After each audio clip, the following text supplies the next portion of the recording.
नमस्कार दोस्तों, DK career classes में आप सभी का स्वागत है। मैं हूँ पलक अग्रवाल और आप मेरे साथ पढ़ते हैं साइंस। आज हमने साइंस की द्विनाम पद्धति वाला पूरा चैप्टर कंप्लीट कर लिया है।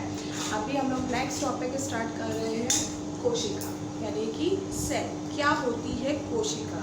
जितने भी जीवधारी हैं वो चाहे बहुत छोटे हों या बहुत बड़े हों, वो सब कोशिका से ही बने होते हैं। मतलब किसी भी जीवन की जो आधारभूत इकाई होती है वो कोशिका होती है। तो जीवन की आधारभूत इकाई है, संरचनात्मक इकाई है और क्रियात्मक इकाई है। आधारभूत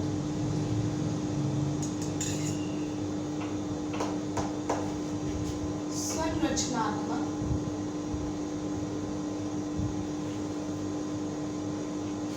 क्रियात्मक और जैविक, तीनों इकाई कोशिका की होती है।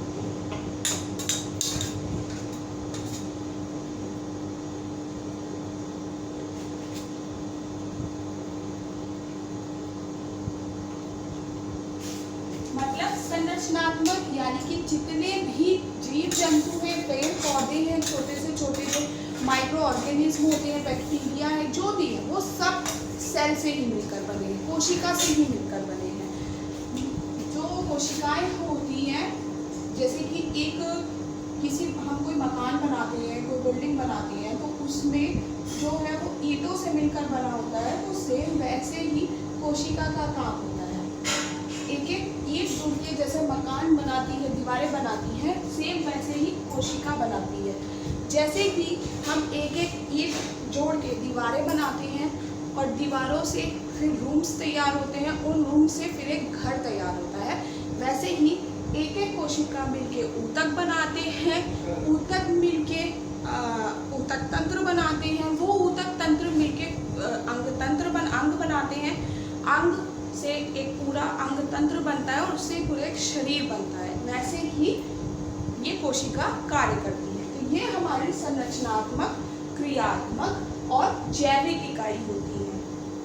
कोशिका की जो खोज है वो रॉबर्ट हुक ने की थी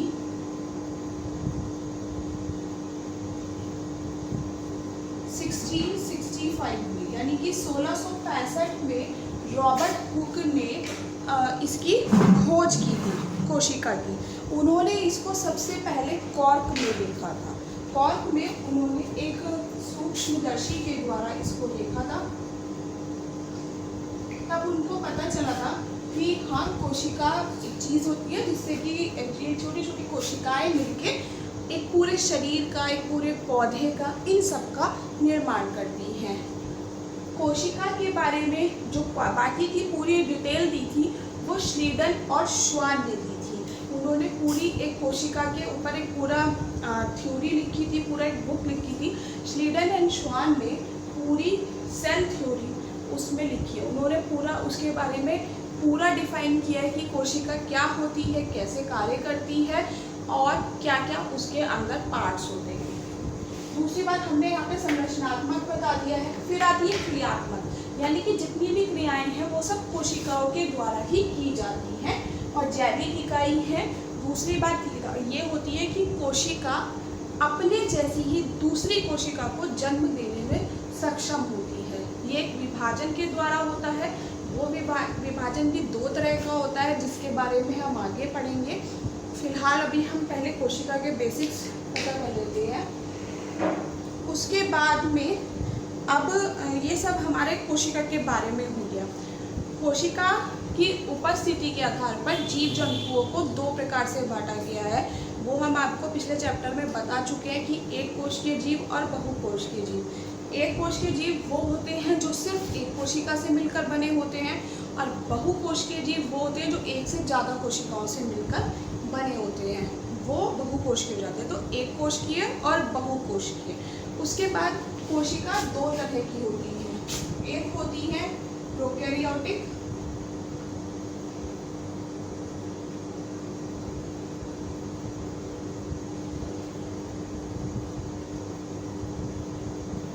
और यूकैरियोटिक।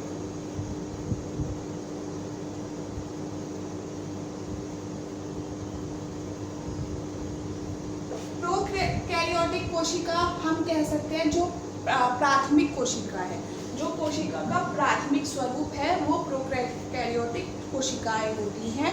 प्रोकैरियोटिक कोशिकाएं जैसे कि उनकी क्या विशेषता होती है कि उनके अंदर जो केंद्रक होता है वो पूर्ण रूप से विकसित नहीं होता है। हम उसको ट्रू न्यूक्लियस भी नहीं बोलते हैं, वो एक फॉल्स न्यूक्लियस होता है क्योंकि उस केंद्रक के ऊपर कोई केंद्रक झिल्ली नहीं होती है, इसीलिए उसको फॉल्स केंद्रक बोला जाता है।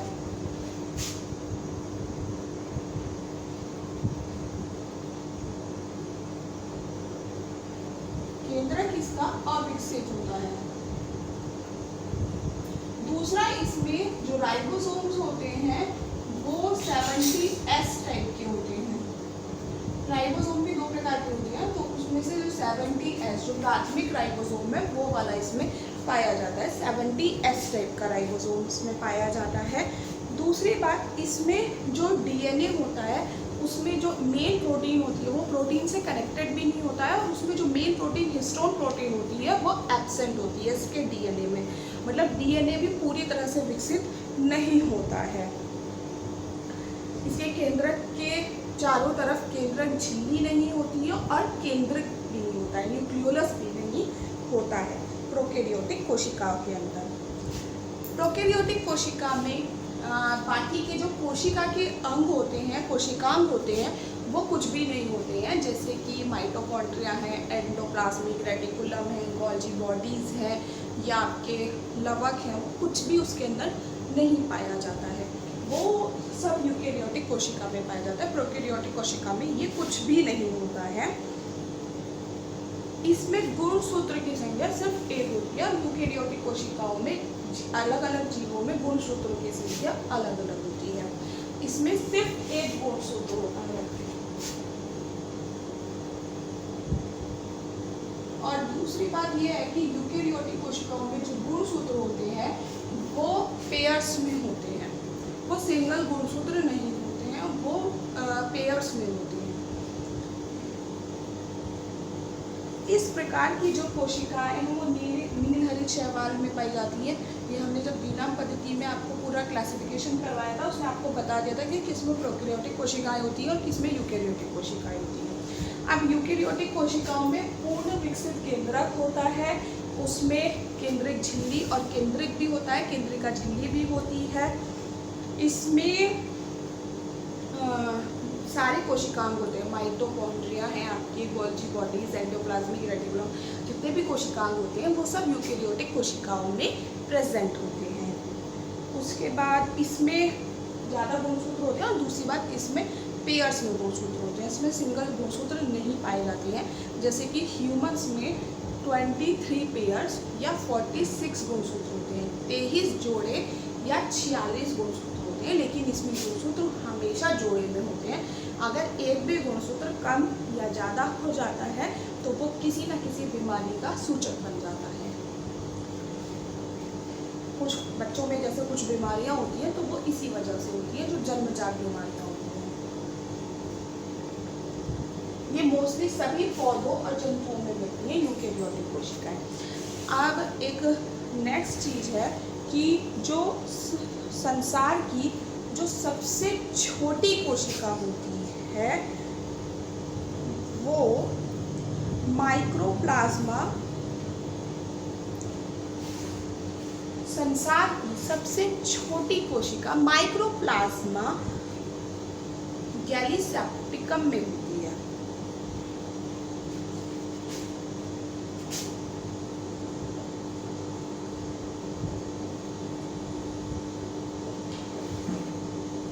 माइक्रोप्लाज्मा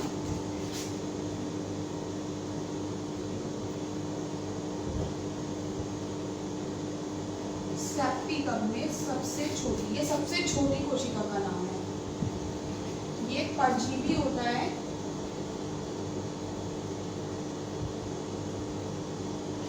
जिसमें सबसे छोटी कोशिका होती है। जो सबसे बड़ी कोशिका है वो शुतुरमुर्ग का अंडा होता है।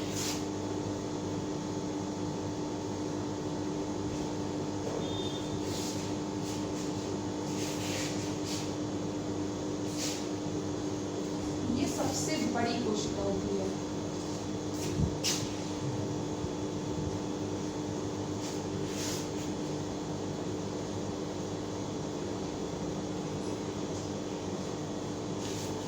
ये सबसे बड़ी कोशिका होती है। जो मानव शरीर है, मानव शरीर में जो सबसे छोटी कोशिका पाई जाती है वो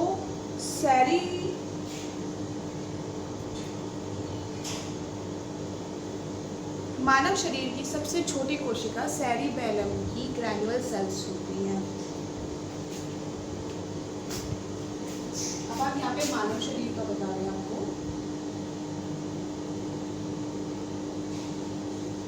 जो उसकी सबसे छोटी कोशिका होती है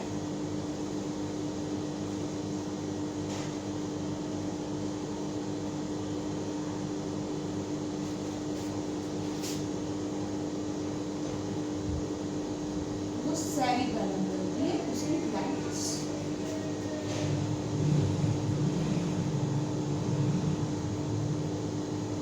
ठीक है। जो सबसे बड़ी कोशिका होती है मानव शरीर की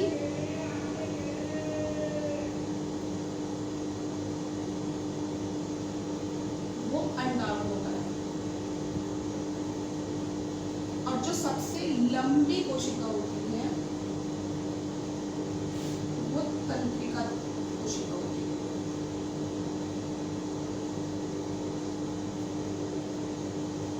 तंत्रिका कोशिका मानव शरीर की सबसे लंबी कोशिका होती है,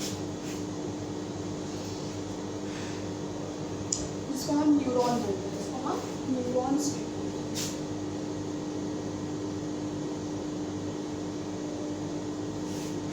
ठीक है। अब हम आपको नेक्स्ट ये बताते हैं। फिलहाल अब हमने आपको इसमें बताया है सबसे बड़ी और सबसे छोटी कोशिका जो वर्ट में है और जो मानव शरीर में। मानव शरीर की सबसे लंबी कोशिका पे हमने आपको बता दिया, तंत्रिका कोशिका में होती है, न्यूरॉन्स बोलते हैं हम उनको। और प्रोकैरियोटिक और यूकैरियोटिक कोशिकाओं में हमने अंतर बता दिया है आपको। अब जो कोशिकाएं होती हैं वो मानव शरीर में भी होती हैं और पादप शरीर में भी होती हैं, लेकिन वो एक जैसे नहीं होते। पादप जगत अलग होता है और जंतु जगत अलग होता है। अलग अलग जंतुओं में तो फिर भी एक जैसी चीज़ें हमें मिल जाती हैं, लेकिन पादपों में और हमें बहुत डिफरेंस होता है। तो इसी तरीके से हमारी और उनकी कोशिकाओं में भी बहुत अंतर होता है। उन अंतर को आज हम पढ़ेंगे।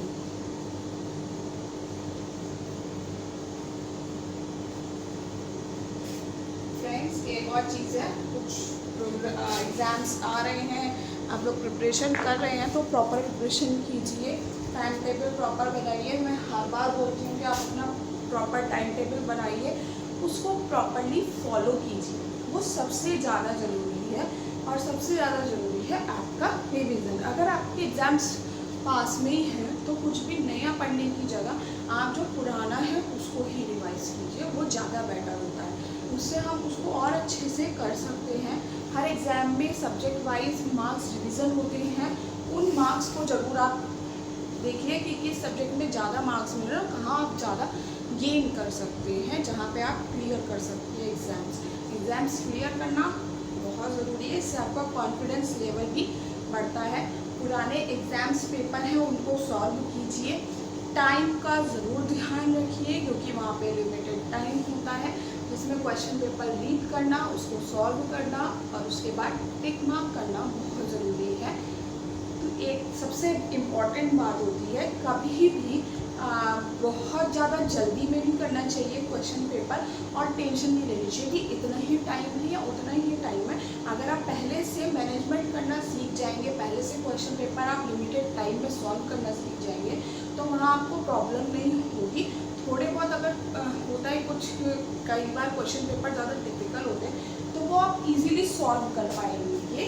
थोड़ा बहुत टाइम आप इस हिसाब से मैनेज कीजिए कि जो क्वेश्चन आपको थोड़े टिपिकल लगे वो आप बाद में कर सकें। और पूरा क्वेश्चन पेपर रीड करने के चक्कर में बिल्कुल मत पढ़िए, जो आप क्वेश्चन रीड करते रहिए और आंसर देते रहिए। अगर किसी क्वेश्चन में डाउट होता है तो उसको वहीं पर छोड़ दीजिए, फिर आप नेक्स्ट क्वेश्चन कर लीजिए, वो सबसे ज़्यादा बेटर तरीका है। उसके बाद जब आपको जितने क्वेश्चंस आते हैं वो आप कर लेते हैं तो उसके बाद जो आपने छोड़ दिया उनके ऊपर आप अपना दिमाग आराम से लगा सकते हैं। कम से कम आप सेटिस्फाइड होंगे कि आपको जितना आता था उतना कर तो चुके हैं। एटलीस्ट वो तो नहीं छूटेगा उन सब के लिए जो टिपिकल क्वेश्चन है। इसीलिए क्योंकि मार्क्स सबके इक्वल होते हैं, तो ये तो होता नहीं है जो ज़्यादा टिपिकल है तो उसके मार्क्स ज़्यादा होंगे। बस आप थोड़ा सा इस चीज़ का ध्यान रखिए। टाइम मैनेजमेंट एग्जामिनेशन पेपर में बहुत ज़्यादा ज़रूरी होता है, और टाइम से क्वेश्चन पेपर ख़त्म करना उससे भी ज़्यादा ज़रूरी होता है। अब हम आपको जो बता रहे हैं वो जंतु कोशिका और पादप कोशिका के बीच में अंतर बता रहे हैं।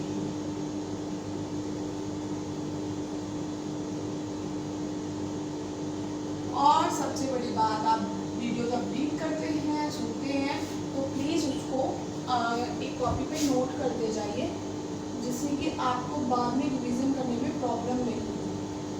जहाँ कहीं आपको समझ में नहीं आए आप दोबारा वीडियो सुन सकते हैं। अगर आपको तब भी समझ में नहीं आए तो आप कमेंट बॉक्स में कमेंट करके भी पूछ सकते हैं किसी भी क्वेश्चन का आंसर, लेकिन वो तभी हो पाएगा जब आप सीरियसली कोई भी वीडियो पढ़ेंगे, सुनेंगे, उसको ढंग से समझेंगे। नहीं समझ में आता है पूछिए, कोई प्रॉब्लम नहीं, ठीक है, लेकिन उसको कीजिए, वो सबसे ज़्यादा ज़रूरी होता है।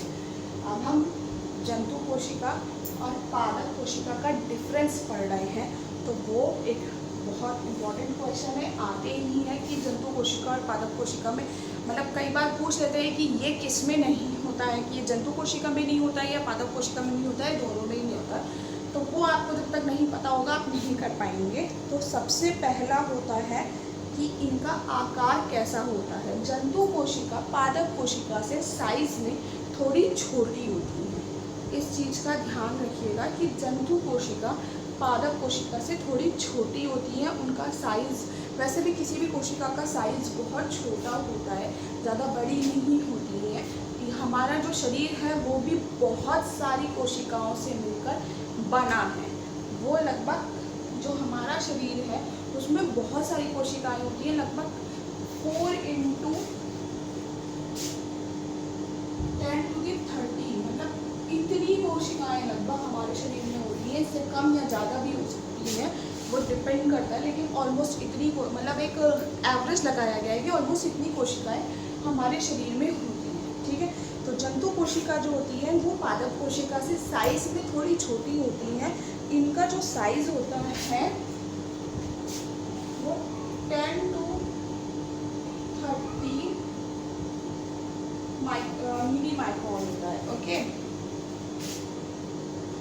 और जो पादप कोशिकाएं होती हैं वो थोड़ी बड़ी होती हैं, वो 10 to 100 की रेंज में होती है। ये 10 to 30 होती है, 10 to 100 होती है, लेकिन स्मॉलेस्ट नंबर दोनों का इक्वल है। उसके बाद इनकी शेप कैसी होती है। जो जंतु कोशिका होती है वो अनियंत्रित शेप की होती है, उनकी कोई शेप नहीं होती, क्योंकि इनके ऊपर कोई सेल वॉल नहीं होती। सेल मेम्ब्रेन होती है इनमें, पर सेल वॉल नहीं होती है। ये भी ध्यान रखिए कि इनमें सेल वॉल नहीं होती है, इनमें सेल वॉल होती है। इनमें सेल मेम्ब्रेन दोनों में होती है। तो सेल वॉल ना होने की वजह से इनका शेप जो होता है वो अनियमित होता है। वो मतलब किसी भी शेप का हो सकता है, ऐसे ऐसे ऐसे ऐसे, ठीक है, किसी भी शेप का हो सकता है। लेकिन जो पादप कोशिका होती है वो आकार में बिल्कुल एक समान होती है और लगभग इस आकृति की होती है।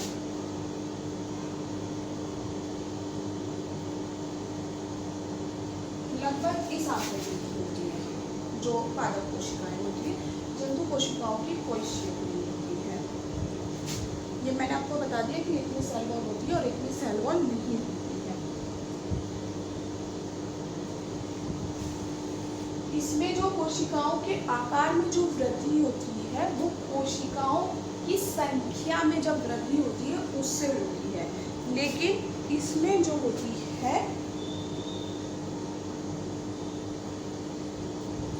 तो जंतुओं में जो वृद्धि होती है, जो जंतु जो बड़े होते हैं वो मोस्टली कोशिकाएं जब आपस में डिवाइड होती है, उनकी संख्याओं में वृद्धि होती है, तब एक जंतु बड़ा होता है। लेकिन जो पादप होते हैं उनमें जो वृद्धि होती है वो मोस्टली जो उसकी कोशिका होती है उनकी वृद्धि करने से वृद्धि होती है, मतलब उनमें डिवीज़न कम होता है, उनमें आकार में वृद्धि हो जाती है कोशिकाओं के, लेकिन इनकी आकार में वृद्धि नहीं होती है, इनकी संख्याओं में वृद्धि होती है। ये कोशिकाएं आपस में डिवाइड होती रहती है और नई नई कोशिकाओं को जन्म देती रहती है। ठीक है, इनमें कोशिका भित्ति नहीं होती है, सेल वॉल नहीं होती है, इनमें सेल वॉल पाई जाती है। ठीक है, उसके बाद नेक्स्ट जो है, इसमें सीलिया पाई जाती है। कुछ जंतुओं में सीलिया पाई जाती हैं, वो हम आपको पहले बता चुके हैं, जैसे अमीबा, पैरामीशियम, अमीबा में नहीं, पैरामीशियम में होता है सीलिया। तो इसमें सीलिया पाई जाती है जिससे कि किसी भी जंतु को गति मिलती है। पैरामीशियम में भी होते हैं, कुछ वाटर एनिमल्स में भी आपको हमने बताए थे, हाइड्रा वगैरह में, तो वो सीलिया होते हैं। लेकिन पादप कोशिका में कोई सीलिया नहीं होता, क्योंकि वो मूवमेंट नहीं करते हैं, वो एक जगह स्थिर रहते हैं।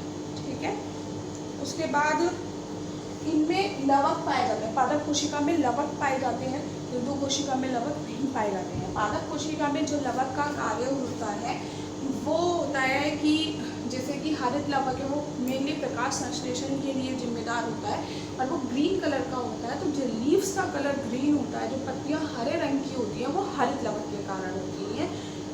और बाकी जो एक कलर्ड वाले जो लवक होते हैं वो भी 3 तरह के होते हैं। हरित लवक होते हैं, वर्णी लवक होते हैं और अवर्णी लवक होते हैं। तो हरित लवक का कार्य प्रकाश संश्लेषण होता है, पत्तियों का हरा रंग इसी की वजह से होता है। वर्णी लवक वो लवक होते हैं, जैसे टमाटर का लाल रंग होता है, सेब का रंग होता है, गाजर का रंग होता है, तो वो सब वर्णी लवक होते हैं।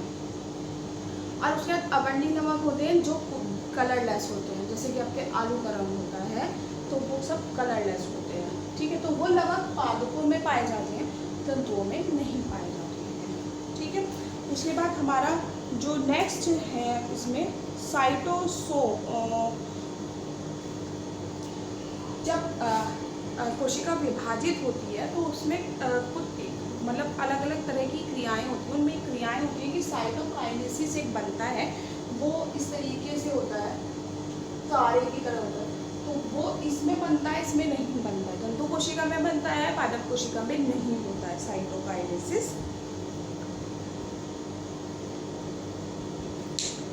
साइटोकाइनेसिस जो क्रिया होती है उसमें दोनों में अलग अलग तरह से होती है। जंतु कोशिका में अलग तरह से होती है और पादप कोशिका में अलग तरह से होती है।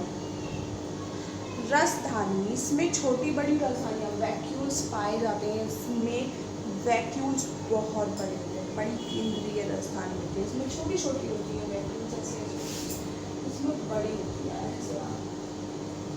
ठीक है, ये जंतु कोशिका और पादप कोशिका का डिफरेंस होता है। बाय मिस्टेक मैंने आपको साइटोकाइनेसिस का थोड़ा डिफरेंस गलत बता दिया है, वो मैं आपको दोबारा से एक बार एक्सप्लेन कर देती हूँ। साइटोकाइनेसिस एक प्रोसेस होती है सेल डिवीज़न के टाइम पे। ठीक है, सेल डिवीज़न के टाइम पे साइटोकाइनेसिस एक प्रोसेस होती है। वो प्रोसेस दोनों कोशिकाओं में बिल्कुल डिफरेंट तरीके से होती है। साइटोकाइनेसिस के दौरान जंतु कोशिका में जो केंद्रक होता है वो विभाजित होकर दोनों अलग अलग तरह पर चला जाता है और ये एक तारा टाइप का बन जाता है। लेकिन पादप कोशिका में ऐसा नहीं होता है, उसमें थोड़ा डिफरेंस होता है। ये डिफरेंस होता है पादप कोशिका और जंतु कोशिका में। कल हम आपको आगे के वीडियो में हम आपको जो कोशिकांग होते हैं, कोशिका में कौन कौन से अंग होते हैं, वो हम आपको कल को पढ़ाएंगे। और विभाजन देखते हैं, विभाजन अगले उसमें चैप्टर कल ही पढ़ा देंगे कि चैप्टर में दोनों कर देंगे कि वीडियो में कि कोशिकांग कौन कौन से होते हैं और दोनों में जो कोशिकाओं में जो 2 तरह के विभाजन होते हैं, समसूत्री विभाजन और अर्धसूत्री विभाजन, वो कैसा होता है और कहाँ पे होता है, वो सब एक्सप्लेन हम आपको अगले वीडियो में कर देंगे।